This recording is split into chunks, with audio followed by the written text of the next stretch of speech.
Duna, once a celebrated K-pop idol, finds her career derailed after a vocal incident leaves her struggling to perform. For an idol, losing the audience's adoration is a devastating blow, and she retreats into a dull, uninspired life. Her days of solitude are disrupted when Wonjun, a humble and reserved freshman, enters the scene. Their first encounter is anything but pleasant. Duna, smoking in the yard, draws Wonjun's attention. Unaware of her fame, he awkwardly asks if they've met before, not realizing she's the very idol whose name is embroidered on the fan-made shirt he's wearing. A shirt borrowed from a friend. Offended by his clumsiness and the absurdity of his questions, Duna dismisses him with contempt. Wonjun, equally put off by her cold demeanor, concludes she's just an unfriendly stranger. Despite their mutual disdain, fate keeps throwing them together. Wonjun mistakenly assumes she's a heavy smoker with no regard for others, while Duna suspects he's a crazed fan stalking her. Their tensions culminate in a heated confrontation, during which Wonjun finally realizes she's the famous idol his friend idolizes. He tries to explain the misunderstanding, but Duna refuses to believe him. How could anyone not recognize her? Their dynamic shifts when Wonjun stumbles upon Duna crying in the yard one cold night. Despite her attempts to hide her vulnerability, she collapses from exhaustion. Alarmed, Wonjun calls an ambulance and takes responsibility for her at the hospital. His genuine concern softens Duna's icy exterior, planting the seeds of an unexpected connection. Just as their relationship begins to thaw, a frustrating incident disrupts everything. Wonjun loses a high-paying tutoring job because his scarf reeks of cigarette smoke, a consequence of Duna's earlier antics. While frustrated, he can't bring himself to confront her. To his surprise, Duna starts following him everywhere, her persistence rivaling that of a fan. Confused and embarrassed, Wonjun confronts her, asking if she likes him. Her response? Laughter. She assures him she simply wants to be friends, leaving him flustered but intrigued. Over time, their interactions grow more playful, with Duna teasing him relentlessly. Yet, her past continues to haunt her. Memories of collapsing on stage and the crushing weight of failure resurface in her dreams, driving her to seek solace in smoking. Meanwhile, Wonjun's life takes a brighter turn when he reunites with his childhood friend Jinju, his longtime crush. Their happy reunion contrasts sharply with Duna's lonely, introspective existence. Duna spent her days cooped up at home, drowning in her own thoughts as the TV played in the background. Even when her mother called, she didn't bother to answer. Her mind was elsewhere. The only person she truly wanted to hear from was her manager, who had disappeared without a word after the incident on stage. No matter how many times she called, his silence remained. Frustrated and alone, she stepped outside for a cigarette. Just then, Wonjun returned from his part-time job. Feeling abandoned, she scolded him for not answering her calls. When he asked why she'd called, Duna simply said, "I wanted to hear your voice." Her honesty caught him off guard, his heart skipping a beat. As he walked away, he noticed she was wearing the socks he had bought for her. Proof she'd listened to him, at least in small ways. The following day, Wonjun went to a welcome party for his school's new semester. Meanwhile, Duna, restless and tired of her own company, decided to track him down and invite him for a drink. When she called, a senior grabbed Wonjun's phone, teasing her and asserting dominance by grabbing him by the collar. Just as the situation escalated, Duna arrived and fearlessly confronted the senior. Her sharp words only provoked him further, and when he dared her to hit him with a bottle, she didn't hesitate to raise it. Before she could follow through, Wonjun blocked her swing with a helmet, diffusing the tension. Later, the two sat down, and Wonjun urged her to seek help for her emotions. His suggestion frustrated Duna, but she brushed it off, admitting she'd only bought the drink to share it with him. His awkwardness was evident, but her candidness left him wondering whether he should have invited her out instead. As fate would have it, Jinju, a friend of Wonjun's, walked by at that moment. Noticing how he looked at her, Duna quickly pieced together his feelings. When Jinju revealed she was a fan of Duna's, she invited her for a drink. Initially hesitant, Duna eventually agreed, and the two ended up at her apartment, drinking until they were laughing uncontrollably. Duna let her usual guard down, admitting she wasn't normally this easygoing. Jinju was thrilled, cherishing the rare chance to connect with her idol. Later, as Duna stepped outside for another cigarette, Wonjun followed her, worried about her state. She opened up, confessing her envy of his deep bond with Jinju. When she stumbled on her way back inside, Wonjun caught her, holding her close. In his warm embrace, she felt her heart flutter, tempted to kiss him, but she stopped herself. The next morning, Wonjun couldn't shake the memory of their hug. At school, Jinju teased him, claiming she'd seen him and Duna kiss. Flustered by the misunderstanding, Wonjun tried to focus, but his thoughts kept drifting back to Duna. That evening, she teasingly questioned his relationship with Jinju, even suggesting they fake a romance to play into the rumors.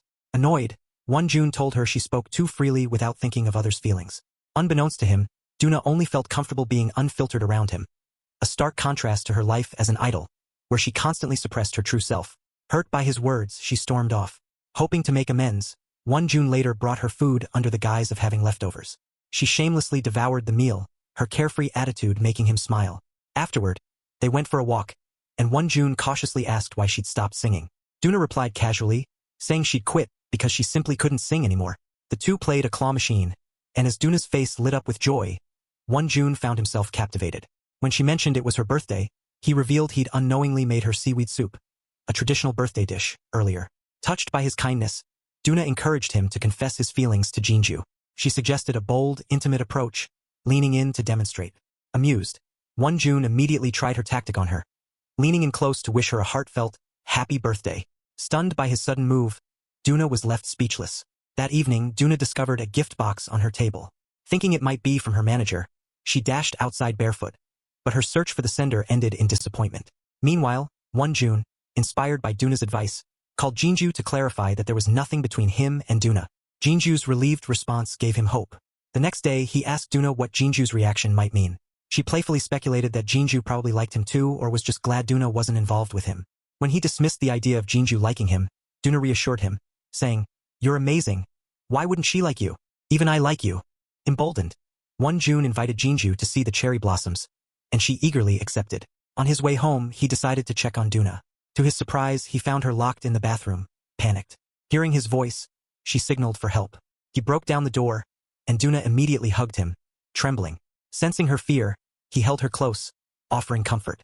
Later, as he fixed the door, Doona watched him with amusement, teasing him about how attractive he looked while working. She confided that her fascination with observing him might stem from missing a father figure, revealing she'd never known her dad. June shared his own experience of growing up without a father, their mutual understanding deepening the bond between them. Yet, as Doona reflected on the day, her heart weighed heavy with thoughts of her manager's abandonment. Doona found herself craving a cigarette again. Noticing this, June gently pulled her away and suggested they take a break from stress by playing a whack-a-mole game with seals. As Doona eagerly immersed herself in the game, June couldn't help but feel how much she had been suppressing her emotions. He watched her with deep affection before inviting her to a game of basketball. The two shared genuine, carefree moments, and after the game, they lay together, gazing at the starless night sky. Despite the dark sky, Doona marveled at its beauty, perhaps because she had June lying beside her. When June shared that he had invited Jeonju to view the cherry blossoms, expecting her to decline, Doona eagerly asked for more details, her happiness for him obvious. Her enthusiasm left June feeling flustered, his heart racing in response. The following day, June met Jeonju for their cherry blossom outing, feeling optimistic about their growing connection. As they walked and reminisced about school days, June casually mentioned his outing with Doona. At this, Jeonju's mood shifted, and she started to suspect that her friend might have developed feelings for Doona.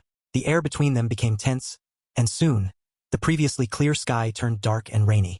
Seeking shelter from the downpour, they encountered a senior who had been flirting with Jeonju. The three accepted a ride back to June's house, where his housemate, known as the big guy, called him over to join for some snacks. Coincidentally, the senior was friends with the big guy, revealing that their friend circles were more connected than they had thought. They all headed back to the dorm, enjoying snacks, drinking beer, and chatting together. The big guy, oblivious to the tension, kept trying to pair Jeonju with his friend, unaware of the awkwardness at the table. Eventually, June excused himself to buy ice cream, and Doona followed him out. When they returned, Jeonju noticed Doona wearing June's jacket, a sight that unsettled her. Seeing the tender look June gave Doona made it clear. His heart was now leaning toward her. The next day, June and Seon played basketball while Doona and Jeonju cheered them on. After the game, Seon invited June and Doona to join him and Jeonju for a meal, but Doona signaled that she wasn't interested, so June declined. Later, Doona told him she could see that he and Jeonju cared for each other, and if he didn't express his feelings, he risked losing her. This prompted June to open up, revealing that he had confessed to Jeonju a year ago. However, after his confession, she had remained silent and distanced herself. They had not spoken since. Hearing this, Doona, who had secretly admired June, felt a spark of joy. As the days passed, Doona began to feel a growing sense of unease as she noticed someone stalking her outside her apartment. Fearing for her safety, she called June and a few friends to join her for drinks. While they sipped beer and snacked, playing games for April Fool's Day, Jeonju mentioned receiving a confession that day but hadn't responded because she was unsure of her feelings. It was her subtle way of revealing her emotions to June afterward. Doona shared her experience of being stalked, showing them a stack of candid photos the stalker had taken of her. When she pointed toward the door, the man bolted, and everyone chased after him until they finally caught him. They found numerous photos of Duna on his camera, taken without her knowledge. Though Duna felt a desire to strike him, she restrained herself. As she raised a bottle intending to hit him, she ultimately decided to walk away. However, the stalker muttered a provoking remark, which sent Won-jun into a fit of rage. He grabbed him by the collar, his eyes burning with fury, warning him that if he spoke again about Duna, he wouldn't hesitate to kill him. This reaction stunned Jinju, who had never witnessed Won-jun so angry before. Later, Jinju confided in Won-jun that she was planning to move out on her own due to a strained relationship with her father. This was something she had never shared with anyone before. After walking Jinju to the bus, Won-jun returned home and noticed a message on Duna's phone from someone saved as B. A mix of curiosity and frustration bubbled up inside him. He went to the living room to drink a beer, and shortly after Duna, who had just woken up, joined him. Won-jun handed her the photos and information he had gathered on the stalker, explaining that he had deleted all of her photos from the man's computer. He told her everything was in place if she wanted to report him to the authorities. When he asked if she was scared after everything she'd been through, Duna, despite her usual tough exterior, firmly stated that it was just part of the job. Won-jun gently reassured her, saying it was okay to feel scared, and that her safety was the most important thing. Hearing his words, Duna's heart softened, and she rested her head on his lap, murmuring that she wanted to go back to sleep, as she hadn't had enough rest. Without thinking, she took his hand and placed it between hers, offering him the option to pull it away. But instead, Won-jun placed his other hand over hers, enclosing her hands in a protective grip. The way he held her hands conveyed his deep care and desire to protect her. They fell asleep like that side by side until morning. By now, Won-jun's thoughts were consumed with Duna. In the following days, he tried to focus on his work and studies to distract himself. Meanwhile, Duna spent her time alone at home, unable to get in touch with her manager. She eventually decided to visit the amusement park where Won-jun worked, knowing he still had to work for money. Though she didn't want to disturb him, she waited for him there until his shift ended. Seeing her patiently waiting for him stirred a sense of empathy in Won-jun. Later, they went out for a late-night meal, and Duna felt happy seeing him so delighted over his noodles. She confided her worries about the future, uncertain about what she'd do if she could no longer sing or dance. Her life would be lonely and uncertain. But recently, with Won-jun by her side, life seemed brighter. Won-jun responded that his only dream was a simple, peaceful life, and that would be enough for him. Duna, for a moment, fell silent, realizing how different their worlds were. On their way back, Duna advised him to rest and take care of himself. It was then that Won-jun revealed he had left behind a sick younger sibling and a hardworking mother in his hometown to study here. He admitted he sometimes felt selfish for doing so. Duna, moved by his sincerity, felt her affection for him grow. As they continued their walk home, Won-jun eventually dozed off peacefully on her shoulder. Soon after, photos of them eating noodles together surfaced online. When Won-jun saw the harsh comments aimed at Duna, he rushed home to check on her. But Duna reassured him that she was used to such online negativity and wasn't bothered by it. She even teased him, asking if he had ever Googled her. She explained how she had long been a target of such comments, making him feel a bit foolish for worrying. At the same time, Jinju, who had seen the noodle photos, realized the person with Duna was Won-jun. This discovery deepened her concern, while Duna, unaffected, carried on with a cheerful heart, enjoying the beautiful day. Duna dressed up, planning to invite Won-jun out, despite him saying he was busy studying for exams. Unfazed, she picked out an outfit for him, eager for their outing. Meanwhile, Won-jun suggested she hang some men's jackets around her place to deter stalkers. At that moment, the big guy urgently called for help, and hearing the distress in his voice, Won-jun rushed over. Upon arriving, he learned that the big guy had set up a group date and needed him to fill in for a missing guest. When Won-jun met the group, he was taken aback to recognize someone from his past, an old classmate named Ira. Born on the same day as him, their mothers had even joked about arranging a marriage between them. Ira had relentlessly bullied Won-jun until she moved to Brazil when she was 12, leaving with a promise to return one day. And now she was back. As Won-jun tried to reconnect with his past, he couldn't shake the feeling that his life was about to take a disastrous turn. While Won-jun was at the group date, Duna sat alone at home, feeling the weight of loneliness. Her anxiety grew when the lights in her apartment suddenly went out, sending her outside to smoke her worries away. Meanwhile, Ira was enjoying herself with the group, teasing Won-jun at every opportunity, especially when he pretended not to recognize her. During a dare, she insisted on kissing him, pushing him to acknowledge her presence. The big guy returned from the date, clearly excited, and encountered Duna standing outside. Without restraint, he eagerly shared details about the date, mentioning how Won-jun had met an adorable little bunny, and hinting that Won-jun might not even come home that night. Duna, frustrated and hurt, didn't even notice when she accidentally burned her hand with the cigarette. Later, When Wonjun returned, he found Duna still outside, smoking. Upon seeing her burn, his concern deepened. He fetched ice for her hand, but Duna, a little bitter, remarked on his strong smell of alcohol and women's perfume. Wonjun, ever honest, admitted to being on a group date with a girl. Duna replied that she hadn't felt the pain from her burn until he showed concern, and Wonjun, in a calm voice, explained that it's human nature. When others care for us, we feel pain more intensely. Touched by his care, Duna kissed him suddenly, catching him off guard.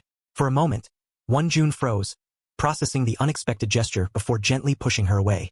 He quickly excused himself to fix the wiring in her apartment. That night he couldn't sleep, the kiss replaying in his mind. The next day, he was still unable to shake the memory of her gaze, feeling deeply confused about his emotions. Duna's behavior, shifting from distant to affectionate, left him uncertain of her true feelings. Later that evening, he decided to confront her. He asked why she had kissed him, and Duna simply shrugged, saying it was just a kiss with no deeper meaning. Frustrated, Wonjun asked if she liked him. When she didn't answer, he warned her not to blur the lines of friendship, or it would only hurt her. Duna dismissed it, claiming he was overthinking. But Wonjun told her that the kiss had affected him and stirred emotions he couldn't ignore. Duna calmly responded that he would eventually stop feeling that way, just like everyone else before him. Meanwhile, Jinju had been wrestling with her own emotions.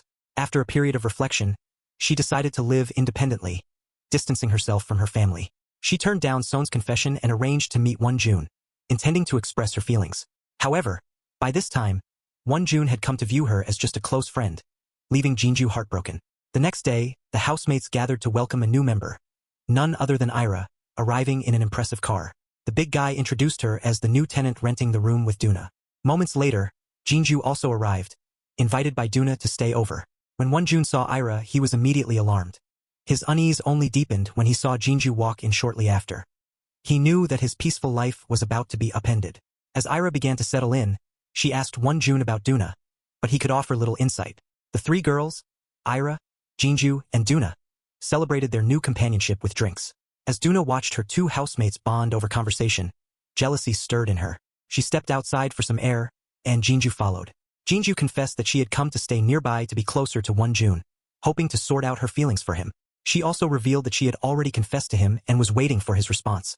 Duna, while listening, realized that her bond with Wonjun was fragile. She couldn't support Jinju in pursuing a relationship with him, as she had already developed a sibling-like connection with him. Jinju, confident in her long history with Wonjun, warned Duna that she understood him better than she did, leaving Duna deep in thought. As she sat alone later, contemplating Jinju's words, Duna's insecurity and confusion grew. The more she thought about Wonjun with Ira, the more lost she felt. In her loneliness, she decided to go out to a bar, hoping for distraction. Back at the house, Jinju continued her efforts to get closer to Wonjun. Yet, when she stumbled upon a pack of Duna's cigarettes on Wonjun's bed, anxiety crept in. Despite her worry, she remained hopeful about their future, and tried to open up to him about her true feelings. But Wonjun, unable to avoid the conversation any longer, confessed that he had once liked her deeply, but now only saw her as a dear friend. He no longer had romantic feelings for her. Meanwhile, at the club, Duna unexpectedly ran into an old acquaintance, a former trainee from her company. They chatted briefly, and he casually suggested they go back to his place. Duna didn't object. Once they arrived, he tried to kiss her, making her uncomfortable. A tense exchange followed, and the acquaintance revealed that Duna no longer mattered to her manager, in stark contrast to her earlier status. His words irritated Duna further, and just as things seemed to escalate, Wonjun appeared, returning Duna's phone, which he had left in the man's car. The acquaintance, sneering, suggested Duna was just flirting to get attention from her manager. Wonjun, confused and frustrated, asked Duna what she was thinking, getting involved with someone like that. Hurt and frustrated, Wonjun stormed off to the soccer field, his anger boiling over. Duna followed, but seeing her only added to his frustration. Finally, unable to hold it in any longer, he demanded to know what she felt for him. Duna explained that because he had dismissed their first kiss as meaningless, she had tried to test her feelings by being with someone else, but she realized she still thought about him and liked him. Upon hearing this, Wonjun didn't answer her directly. Instead, he pulled her close and kissed her passionately. In that moment, they were no longer just friends.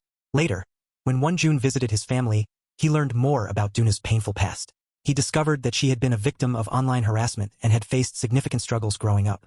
Her mother had used her fame for personal gain, and her parents' divorce had left her to be raised by her grandmother. Learning all this deepened Wonjun's compassion for Duna, and he came to understand the hardship she had faced, realizing the woman he loved had endured so much more than he had ever known. Wonjun, feeling an overwhelming need to share his feelings, called Duna one evening. He opened up about his life and family, admitting that he had lived without direction, avoiding challenges, but now he wanted to accomplish more. He confessed that he had feelings for her, even jealousy over the men she had been with. In a spontaneous moment, he simply said, "I want to see you right now," and without hesitation, he boarded a bus to Seoul, despite the late hour. When Won-jun arrived at the shared house, he found Duna asleep in his bed. Quietly, he joined her, holding her close, and together they drifted off into a peaceful sleep. The next morning, Jinju and Yub arrived, carrying pastries, eager to share breakfast with the group. But when they reached the second floor, they froze in surprise. Duna was walking out of Won-jun's room, and moments later, Won-jun followed her out. The group was stunned, particularly Jinju, who had suspected something was going on but hadn't imagined they were close enough to spend the night together. Not long after, Duna's mother showed up unexpectedly, urging her to return to the music company and rejoin the group. If she refused, her mother insisted she find another way to make money. Duna, feeling discouraged and unable to speak, could only stand silently as her mother's words weighed heavily on her. Meanwhile, Jinju, who had now discovered the truth about Won-jun and Duna, decided to confront him. She told him she had liked him from the very first time they met, but had kept her feelings hidden. Now, standing face to face with him, she expressed regret over the lost opportunities, realizing how their hesitation had caused them to miss each other. Her words struck Won-jun deeply, and the pain of their missed connection lingered between them as they shared a bittersweet farewell to the innocent feelings of youth. Later, Duna attended a performance by her former music group, watching her bandmates perform without her. The sight of their success left her feeling despondent, and she quietly slipped away, unnoticed by anyone, except for In-hook, who had seen her from afar.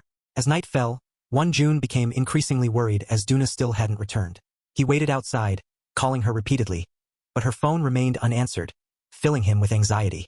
In-hook checked in on him, offering some advice on relationships before leaving him to continue waiting for Duna. When Duna finally called, Won-jun was overjoyed. They met, and Duna impulsively suggested they take a trip right then and there. That night, they set off on an adventure, spending the next day exploring freely and joyfully. By the end of the day, they shared a night of passion, but their happiness was fleeting. The next morning, as they walked hand in hand, Duna brought up the idea of making their relationship public when they returned to Seoul. Won-jun, taken by surprise, didn't have a chance to process her words before she froze. A familiar car appeared, and there stood her manager, In-hook, smoking a cigarette. As Duna began to approach him, Won-jun tried to hold her back, but she brushed his hand away and walked toward her manager. The car sped past him, leaving Won-jun stunned and speechless. Inside the car, Manager Park told Duna that if she didn't want to fade into obscurity, she needed to return to the stage. Overcome with emotion, Duna burst out, accusing him of neglecting her on purpose to teach her a lesson. In a surge of frustration, she opened the car door, ready to jump out. Alarmed, Manager Park stopped the car, and as Duna fell out, she screamed at him, confessing that her pain was rooted in her feelings for him. Manager Park snapped back, telling her that the only person Duna loved was herself, and she had abandoned herself long ago. He said she didn't understand what it meant to truly love someone, and that her actions had caused chaos for everyone around her. He then took her to the hospital to treat her injured leg. Meanwhile, Won-jun, worried about Duna, called her repeatedly but still received no answer. Alone in the inn, he waited anxiously, overwhelmed by uncertainty and concern for the older man she was with. Just then, Won-jun received a call from his mother, pulling him away from the inn to attend to family matters. He left, unaware that Duna had refused to leave with her manager. She had returned to the resort, hoping to reunite with him, but found that Won-jun had gone back home to care for his sister. Feeling downcast, Won-jun drank with a close friend, unaware that Duna was back at the inn, sitting in their room, torn between reaching out to him or remaining silent. Neither of them knew how to bridge the emotional distance between them. The next day, Won-jun returned to the shared house to find Duna sitting in her usual spot. She acted as if nothing had changed, casually suggesting a trip to Japan now that he had a week off. Won-jun, confused and helpless, could only ask if everything was okay. Duna replied she was fine, but Won-jun, clearly exhausted, simply said he needed rest. But Duna, persistent as ever, wouldn't let him go. She pulled him back, teasing that he probably wanted to know what she had been doing with the other man. Unable to keep his frustration in check, Won-jun blurted out that he liked her, and while he didn't care about her past relationships, he wanted to know what she felt about him. Was he just a fleeting amusement or something more? He was overwhelmed, wishing he could understand what was going on in her mind. That night, Won-jun told the chubby guy he would be moving out. Hearing this, Duna went to find him. She asked him to stay, and when he asked if she truly needed an answer, she said yes. Frustrated, Won-jun tried to push her away, but Duna clung to him, asking if she had come to him only because the other man had rejected her. She didn't answer his question but insisted on staying in his room. At that moment, Won-jun lost his patience and demanded that she leave. Duna refused, admitting she needed someone to talk to, and that person had to be him. She feared losing him and confessed that she had always been slow to recognize her own feelings. Hearing the words he'd longed to hear, Won-jun still sought reassurance. He asked her to apologize and admit that she liked him. Looking into his eyes, Duna finally said, "I love you." In that instant, Won-jun needed no further confirmation. He kissed her passionately, making up for the lost time. They reconciled, officially acknowledging their relationship. In the following days, the shared house echoed with laughter and happiness, a stark contrast to the tension that once filled the space. The couple radiated joy wherever they went, untangling the knots in their hearts and savoring their time together. Yet, within Duna, the longing to return to the stage remained, quietly simmering. When Won-jun went back to his hometown to care for his sister, Duna found herself alone, reflecting on her past, and her yearning to perform again. She understood that if she returned to the stage, it would likely mean the end of her relationship with Won-jun. Yet, she wasn't sure what path to take, torn between her dreams and the love she had found. Meanwhile, Won-jun was burdened by his worries about finances and his sister's illness. Despite their close bond, neither of them could bring themselves to share their struggles. In the midst of this, Duna received a letter from a lawyer representing her management company. The letter informed her that her absence from the stage had breached her exclusive contract, demanding an overwhelming amount of compensation she could never afford. Her manager, Mr. Park, came to speak with her, stressing that if she didn't return to the stage immediately, any future attempts to revive her career would be incredibly difficult. If a dispute arose, the consequences would be harsh. Torn between her sense of duty and the pressure of the situation, Duna ultimately compromised, not only due to the penalty but also because she had regained her voice. More than anything, she wanted to show Won-jun the version of herself on stage that he had always dreamed of seeing. After taking care of matters back home, Won-jun rushed back to Duna, but upon arriving, he found something troubling. Her room contained numerous sleeping pills, and there were cigarette packs belonging to the older man, signaling that Duna was grappling with something deeper that she was hiding from him. Concerned, Won-jun sought out Manager Park, asking him to leave Duna alone. It was at that moment that Won-jun realized how complicated Duna's life truly was. She was not an ordinary person, and being with her meant sacrificing everything, perhaps even the chance to return to the stage. Manager Park shared the harsh realities of Duna's situation, urging Won-jun to decide who should let go. Stricken with the weight of it all, Won-jun made a difficult choice, understanding that the simple dream of a peaceful, happy life was far out of reach for someone as famous as Duna. Meanwhile, Manager Park worked with the company president to negotiate Duna's return to the stage on her own terms. Determined to find happiness for herself, Duna decided to return to her singing career. It was not for anyone else, but for her own fulfillment. She recalled the day she stepped onto the stage with Won-jun by her side, regaining her courage and voice. That moment left an indelible mark on his heart. However, as time passed, the two lovers quietly parted ways, offering support and blessings from afar. Life moved on, indifferent to the people it leaves behind. As Duna's career soared, Won-jun moved forward as well, continuing to send her daily messages despite receiving no replies. Though he missed her deeply, he could only catch glimpses of her success through advertisements. Still, both held a special place for each other in their hearts. One day, while walking down the street, Won-jun spotted Duna gazing at the snow. His heart raced, and he quickened his steps toward her. It seemed like she had been waiting for him. She invited him to a meal, trying to rekindle some warmth between them. But he remained distant and cold. Duna explained that she had been forbidden from using her phone and was under strict supervision. She asked him to bear with it for a little longer. After 2 more years, they could finally be together. In response, Won-jun revealed that he was about to begin his military service. He told her it might be best to end things there. Hurt and shocked, Duna stood up and walked away, ignoring his attempts to follow. But just before stepping onto the subway, she turned, expressing her final thoughts. She told him she had already informed her manager that she would stand by him, loving him for as long as possible, but he was the one letting go first. Heartbroken, Duna walked away in tears. Won-jun stood motionless, tears streaming down his face. After 2 years apart, Won-jun completed his military service and returned to Seoul, preparing to take the civil service exam. Meanwhile, Duna's fame continued to rise as she flourished in her solo career. Though their paths diverged, her manager finally returned Duna's phone. When she scrolled through the old messages from Won-jun, her heart ached with longing. She realized how deeply she missed him. In the years that followed, Won-jun saw countless images of Duna's success around the city.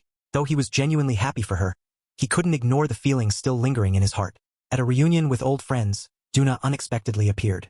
Their meeting was not what he had anticipated, but as they shared a quiet drink, the warmth between them was palpable. Yet, Won-jun remained distant, and Duna couldn't understand why. Overcome with emotion, She confronted him at his place, demanding to know why he was treating her like a stranger. She reminded him that it was his support that had helped her through her darkest moments. So why was he now pushing her away? She insisted she didn't need him anymore, but deep down, she yearned for him. In her usual bold manner, she scolded him, demanding an apology. June, his emotions overwhelming him, apologized and expressed his regret. Duna embraced him tightly, and in that moment, the facade June had maintained crumbled. Tears filled his eyes, and they found solace in each other's arms once more. Sometimes people assume that complete opposites can't fit together, but in the case of June and Duna, their differences only complemented each other. Their love balanced and completed them. And so, though their lives were in entirely different worlds, they created a shared space of quiet happiness. This series, Duna, teaches us that love is not just about grand gestures, but understanding, patience, and letting each other grow, even if it means letting go. Thanks so much for watching.